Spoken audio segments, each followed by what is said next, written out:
सगळ्यात महत्त्वाची गोष्ट म्हणजे ते माती परीक्षण इतका गहन आहे आणि तो करणं इतकं गरजेचं आहे हे माहीतच नाही पडत.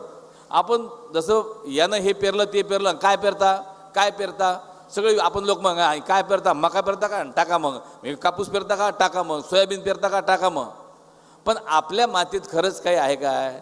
खरंच याच्यासाठी आपली माती पूरक आहे काय? याले काय पैसे लागत नाही. आणि आता तर आमच्या शिवाजीरावनं ते फ्री करून दिलेलं आहे. त्याच्याबद्दल 2 टाळ्या वाजवा त्यांच्यासाठी.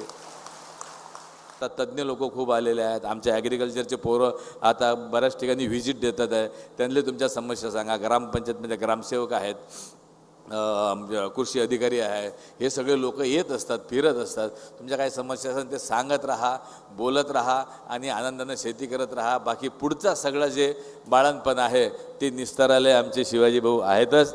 बाकी तुम्ही काळजी करू नका. थँक्यू.